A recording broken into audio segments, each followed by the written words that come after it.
Coucou tout le monde, c'est Aurélie, bonjour et bienvenue à chacun de vous. J'espère que vous allez tous vraiment très bien. Je suis ravie de vous retrouver aujourd'hui. On va faire ensemble une carte pop-up ultra facile, vous allez voir. Je vous avais déjà montré une carte assez similaire il y a un certain temps et là, je l'ai simplifiée au maximum pour en faire vraiment une carte toute simple à réaliser mais qui en jette. Je vous montre tout de suite de quoi elle a l'air. Donc là, voilà, sur le devant, on a un petit mot, un petit personnage et lorsqu'on ouvre la carte, tada, le personnage se redresse, il surgit de la carte, ça fait vraiment son petit effet. Vous voulez savoir comment faire ça? Alors, asseyez-vous, détendez-vous, abonnez-vous et c'est parti. Donc je vais déjà commencer par vous montrer le principe du mécanisme pop-up. Je vais vous montrer tout ça avec des éléments un peu colorés, comme ça sera bien clair parce que quand je vous fais du blanc sur blanc, on y voit parfois pas très bien. Donc là, pour une fois, j'y ai pensé, je vais bien vous montrer tout ça. Donc je prends une base de carte 10,5 x 15 cm environ, et puis je prends une matrice de coupe, donc là j'ai choisi un cercle. Et vous voyez mon cercle, il fait environ 5 cm et demi de diamètre. Donc j'ai décidé de le positionner un petit peu sur le haut de la carte. Si vous voulez le mettre en plein milieu, c'est vous qui voyez. Et je vais passer ça dans ma machine de coupe. Et vous voyez que lorsque je mets ça dans la machine de coupe, donc moi j'ai la Big Shot à la maison, j'ouvre la carte en deux. Je ne la laisse pas fermer, sinon ça va couper les deux côtés de la carte et moi je ne veux couper que le volet de gauche. Donc voilà ce que j'obtiens. Là, ça y est, c'est percé.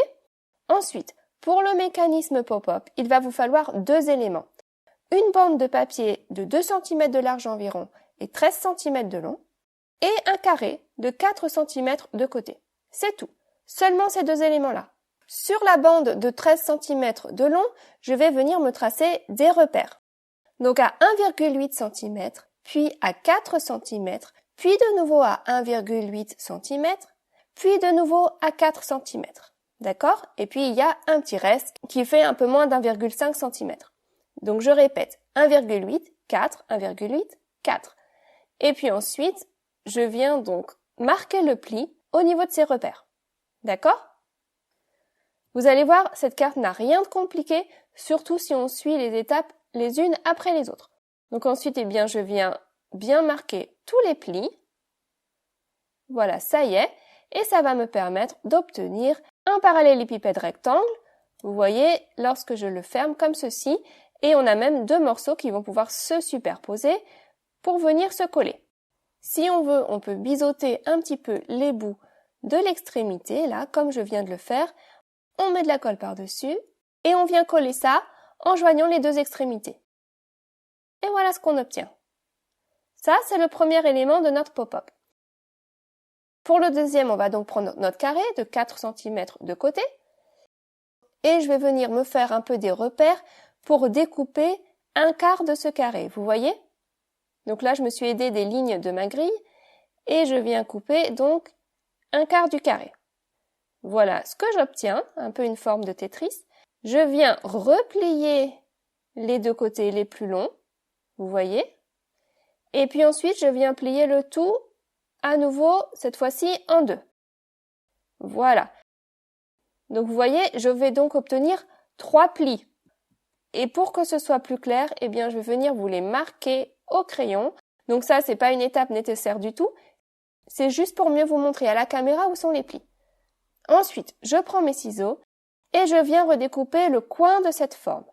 Ça, c'est juste pour que ce soit plus discret ensuite lorsque je vais la coller sur mon projet. Et si on veut que ce soit encore plus discret, on peut même redécouper en deux chacun des côtés. Et voilà ce qu'on obtient. Alors j'aurais pu partir d'une forme plus petite pour obtenir le même résultat, mais c'est tellement plus simple de partir de mon carré et de tout découper ensuite. Alors pour continuer à être bien clair, je viens tracer le milieu de ma carte. Là encore, c'est juste pour vous aider visuellement, pour que vous puissiez bien voir où est le milieu de ma carte. Et je viens prendre donc ma forme rose et je vais venir la coller à droite de ce pli. Et vous voyez que lorsque je vais appuyer, l'extrémité de cette forme va venir se positionner environ au milieu du rond percé. Donc ce parallélépipède rectangle, on peut le faire plus ou moins long, en fonction de là où on va positionner notre fenêtre au départ. Donc je vais venir mettre de la colle sur un des côtés de cette forme, donc sur l'un des petits côtés, et je viens coller ça à droite du pli central, en essayant de centrer ça à peu près par rapport à ma fenêtre. Et lorsque je ferme, vous voyez qu'on la voit au travers de la fenêtre. D'accord? Mais lorsque je ferme et j'ouvre ma carte, vous voyez que ce petit mécanisme pop-up a tendance à rester sur la droite. Il n'y a rien pour le ramener de l'autre côté. Vous voyez ça? Et nous, on a envie que lorsque ça s'ouvre, que ça reste quand même plutôt centré. Donc c'est là qu'intervient notre petite forme verte. C'est ça qui va permettre de retenir l'élément pop-up plus au milieu. Donc elle va venir se coller comme ceci au milieu de la carte. Alors, on va coller ça ensemble. Je mets déjà de la colle d'un des deux côtés, vous voyez. Et ça, je viens le mettre à l'intérieur de la forme rose, du côté gauche, sur le bas. Vous voyez? C'est pour ça que j'ai pris plusieurs couleurs là, c'est pour bien pouvoir vous montrer comment on colle. Ensuite, je viens mettre de la colle de ce côté-ci et je viens refermer la carte par-dessus. Voilà. Parfois, ça bouge un peu quand on ferme et on ouvre la carte, donc j'ajuste un petit peu avant que la colle ne sèche. Et voilà. Là, ça y est, mon mécanisme, il est prêt, il est terminé. Vous voyez, c'était vraiment pas compliqué. Et du coup, là, ma petite forme verte, elle retient bien la rose et ça permet que ça reste bien au milieu quand j'ouvre la carte. Puis vous voyez, ça reste quand même très discret. Donc là, bien sûr, en rose et en vert, ça n'est pas très discret, mais je vais refaire la même chose tout en blanc. Mais voilà pour le principe du mécanisme. Donc allez, je vais vous la refaire un petit coup. De toute façon, c'est rapide et puis un petit peu de répétition, ça fait pas de mal. Donc je viens mettre mon dice sur ma base de carte. Je n'oublie pas d'ouvrir la base de carte avant de passer ça dans ma machine de coupe. Donc je passe ça hors écran dans ma Big Shot et voilà ce que j'obtiens. On a un panneau percé. Ensuite, je prends une bande de 13 cm x 2 et j'ai trouvé que dans mon premier essai, ma petite forme rose, elle était plutôt pas mal placée, mais elle n'allait pas complètement bien jusqu'au centre de mon rond. Donc je vais adapter un tout petit peu les mesures. Donc je vais faire mes repères à 1,8 cm, 4,2, 1,8 et 4,2.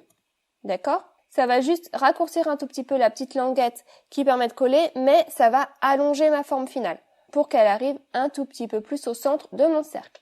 Donc comme tout à l'heure, une fois que j'ai fait mes repères, eh bien je viens marquer les plis. Donc là, j'ai utilisé ma petite planche à ranurer. Si vous n'en avez pas, c'est vraiment pas grave. Vous pouvez plier ça juste avec vos doigts, pas de souci. Ensuite, je viens biseauter la petite extrémité et mettre de la colle par-dessus. Je replie le tout, j'appuie bien et je colle. Donc voilà pour le premier élément. Et vous voyez, ça se fait vraiment très rapidement. En 2 temps 3 mouvements, on a notre élément pop-up. Donc voilà, ça c'est fait. Maintenant, je passe au deuxième. Donc mon carré de 4 cm de côté. Donc là encore, je fais mon repère pour enlever un quart de ce carré. Peu importe lequel, puisqu'on peut tourner la forme dans tous les sens. Alors cette fois-ci, je viens gommer, parce que j'ai pas envie qu'on voit les traits de crayon. Voilà, là c'est bon. Je viens replier, comme tout à l'heure, les deux côtés les plus longs. Un coup, 2 coups. Et puis, je viens replier la forme en 2. Du coup, j'obtiens mes 3 plis. Et puis, avec mes ciseaux, eh bien, je viens redécouper la forme pour la rendre plus petite. Je coupe le coin et je coupe chaque jambe. Voilà. Là, ça y est, c'est bon, on est prêt, on peut coller. Donc, je mets de la colle sur un des petits côtés de ma forme rectangle. Je viens coller ça à droite du pli, au niveau de l'ouverture. Voilà. J'appuie bien. Et puis ensuite, je vais coller le petit élément. Donc en mettant de la colle déjà sur l'une des jambes, je viens coller ça sur l'intérieur de ma forme rectangle. Voilà.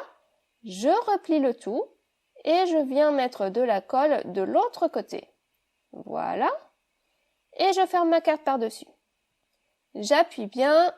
Et vous voyez que l'avantage de ce mécanisme, c'est qu'il n'est pas épais du tout. Et du coup, il est assez discret quand même. Parfois, on a des mécanismes au milieu de carte qui rajoutent vraiment beaucoup d'épaisseur, mais là, c'est pas le cas. Je réajuste un petit peu tout ça avant que la colle ne soit trop sèche. Et voilà, ça y est, notre mécanisme est en place. C'est chouette, non? Et franchement, c'est super rapide à faire. Alors ensuite, on passe à la déco. Donc ça, vous faites vraiment comme vous voulez. Moi, j'ai voulu faire un petit dégradé pour ma salutation. Donc j'ai pris mon encre Distress couleur turquoise, Peacock Feather. Et je fais un dégradé du bleu assez foncé jusqu'au blanc. Donc j'ai pris une matrice de coupe, je vérifie la taille, là c'est bon, je découpe ça et voilà ce que j'obtiens. Et ça va pouvoir venir se mettre sur le bas en dessous de mon rond. Donc je fais différents essais, je crois que je vais tordre un petit peu le mot comme ceci. L'avantage de matrices de coupe comme ça qui sont un peu fines, c'est qu'on peut un peu leur donner la forme que l'on veut. Et puis ce que je fais en général quand j'utilise une matrice de coupe salutation, quand c'est un mot, j'aime bien superposer plusieurs couches les unes sur les autres. Donc là j'ai été en découper 2 autres pour obtenir 3 épaisseurs en tout. Alors bien sûr ça prend un petit peu de temps de coller les couches les unes sur les autres, hein, c'est sûr. Mais c'est ce genre de petits détails qui vont faire la différence sur votre carte à la fin. Je vous l'ai déjà dit, je trouve que lorsque l'on met plus d'épaisseur, les choses ressortent mieux. Pour le même design, on va tout de suite avoir plus un effet de qualité. Donc même si ça prend un peu de temps, c'est une étape que j'aime bien faire. Alors ensuite, pour le panneau de devant de la carte pour décorer, j'ai envie d'avoir un autre panneau qui soit percé au même endroit que ma base de carte. Et ça, j'aurais dû le faire au départ, mais je n'y ai pas pensé. C'est pas grave, je vais vous montrer comment on peut faire après coup. Donc je prends un panneau qui est plus grand, je le découpe un petit peu au pif, comme ça vient. Vous voyez, j'ai mis mon rond un peu sur le haut, mais sans faire vraiment attention. Et ensuite, je viens superposer les 2 ronds pour qu'ils tombent bien en face de l'autre. Et je prends mes repères, je viens marquer tous les côtés de la carte avec un crayon. Et comme ça, je vais pouvoir venir découper ça hors écran en suivant ces repères. Et normalement, je vais obtenir un panneau qui va correspondre à ma base de carte. On va voir ça tout de suite. Eh bien oui, c'est parfait. Donc comme je vous le disais, j'aurais mieux fait de découper ça au départ en même temps que la base de carte. Mais voilà. Pour décorer le devant de ce panneau, eh bien j'ai choisi ce pochoir de chez Action parce qu'il a un motif un petit peu moucheté qui me rappelait les taches d'un pelage. Et comme mon personnage, ça va être un petit chat, eh bien je trouvais que ça irait bien ensemble. Je prends mon encre Versamark que je presse au travers du pochoir sous lequel j'avais placé donc mon panneau percé et je vais venir déposer de la poudre à embosser par-dessus. J'aime beaucoup utiliser les pochoirs de cette façon-là parce que ça nous fait un fond vite fait et puis ça peut faire un fond plus ou moins discret en fonction de la poudre à embosser qu'on aura utilisée. Là, j'ai utilisé la couleur White Pearl et vous m'avez déjà vu l'utiliser, c'est une de mes préférées de chez Wow. Et franchement, je trouve que ça rend trop bien. Ça brille, mais c'est discret. Donc maintenant que mon panneau, eh bien, il est prêt, je peux venir le coller sur ma carte. Alors, j'aurais pu décorer directement le devant de la base de carte, mais j'aime bien faire ça sur un panneau séparé en général. Déjà parce que comme ça, si je me plante, je peux recommencer. Et puis aussi parce que ça va apporter de la rigidité à la carte, de rajouter un panneau supplémentaire. Puis comme ça, pas de risque d'abîmer le mécanisme au passage. Donc voilà ce que ça donne. Là, c'est déjà pas mal du tout. Je vais pouvoir venir mettre ma petite salutation sur le devant de cette carte. Et puis maintenant, eh bien, il me faut juste un petit personnage qui va surgir. Donc là, vous choisissez ce que vous voulez. Moi, j'ai choisi ce tampon-là. Et c'est même pas obligé que ce soit un tampon.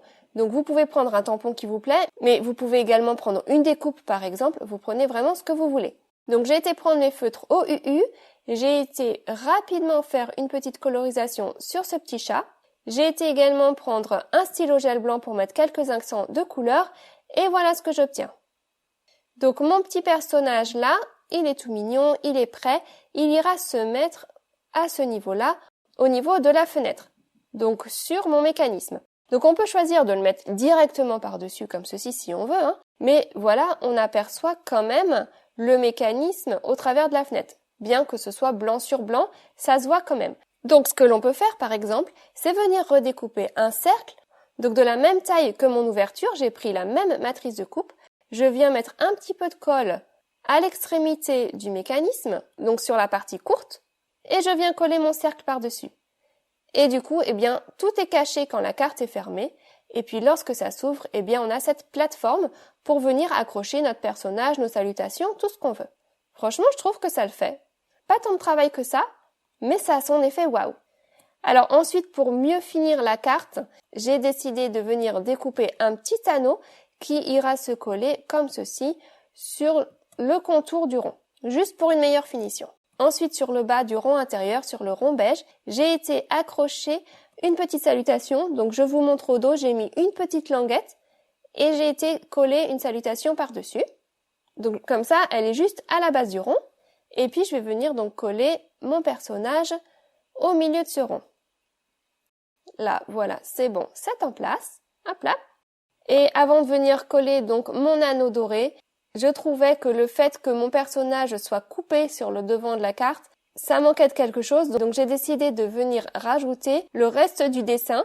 Donc j'ai été tamponner et colorier à nouveau le ballon pour pouvoir le coller sur le devant de carte également. Voilà, je n'ai plus qu'à venir finir cette carte en ajoutant quelques brillants et le tour est joué. Vous me connaissez, tant que j'ai pas mis les brillants, j'ai l'impression que ma carte n'est pas terminée. Voilà, ça y est, ma petite carte du jour est terminée. Je vous la remontre. J'espère en tout cas que ça vous aura plu, que ça vous inspirera, que ça vous donnera plus d'idées pour utiliser les produits que vous avez chez vous à la maison. Si vous avez une question ou une remarque, n'hésitez pas à me laisser un petit message sous la vidéo. Voilà, passez un excellent week-end, une très belle semaine et moi je vous retrouve samedi prochain pour une nouvelle vidéo carterie. Allez, à très bientôt, gros bisous, bye bye.